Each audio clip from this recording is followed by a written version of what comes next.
ரொம்ப நாள் ஆயிடுச்சு. இப்போ வந்து சிவன் வந்து ஒரு மாதம் உடம்பு சரியில்லை.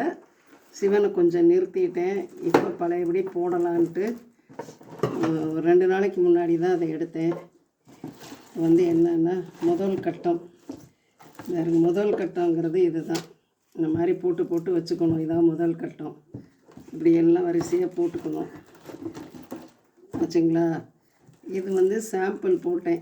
எப்போவுமே ஒரு சாம்பிள் போடாமல் போடக்கூடாது. அதில் குறை நிறை தெரியும். அதனால் சாம்பிள் ஒன்று அது வச்சுக்கிட்டேன். இது வந்து இந்த இடத்துல வந்து கொஞ்சம் உயரம் போட்டால் அழகாக இருக்கும்னு நினச்சி இந்த ஷிஃப்டில் போன 2 தரம் போட்டதும் வேறு மாதிரி. இப்போ இந்த தரம் என்னென்னா ஒரு வருஷம் கூட்டி இங்கே பாருங்கள், அந்த நெளிவு அழகாக வந்திருக்கும். இதுதான் இதோட இது 2ஐயும் மாடல் வச்சு இனிமேல் போடணும். போன தரம் போட்டதில் எல்லாம் கொஞ்சம் குறை நிறையெல்லாம் இந்த இதில் போட்டுட்டேன். இப்போ இது ஆரம்பிச்சிட்ருக்கோம் பாருங்க. இதான் ஸ்டார்ட் பண்ணால் அவ்வளோதான். அப்படியே டக்கு டக்குன்னு போட்டுடலாம். இப்போ ஒயர் பூரா வாங்கிட்டு வந்து வச்சுட்டேன்.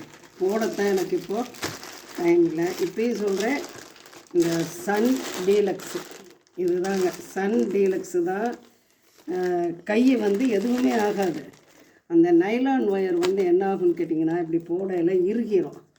இப்போ பாருங்கள், இந்த கை வந்து பழுதாகாது. எனக்கு 70 வயசு ஆகுது. நான் போட்டுகிட்டே இருக்கேன்னா இத்தனை வருஷமாகவே சன் டீலக்ஸ் தான் போடுறேன். வேறு எதுவுமே போட மாட்டேன். சன் பிராண்டு டீலக்ஸு இது தான் போடுறோம். நமக்கு அப்போ வந்து ஒயர் வந்து ஒரு கட்டுக்கு இத்தனை நல்லா நீட்டாக கிடைக்கும். நான் 2 கட்டு வாங்கினேன். எச்சு போட்டுக்கலாங்க. இப்போ இன்னையிலேருந்து ஆரம்பிக்கிறேன். இனிமேல் ஃபினிஷிங் முடித்து இந்த மாதிரி வந்து காட்டுறேன் உங்களுக்கு. இது முதல் கட்டம். உங்களோட அனைவரின் வாழ்த்துக்களுடன் நான் சிறப்பாக இதை செய்ய உங்களோட வாழ்த்துக்கள் தேவை. என்னோட பயணிக்கிற அனைவருக்கும்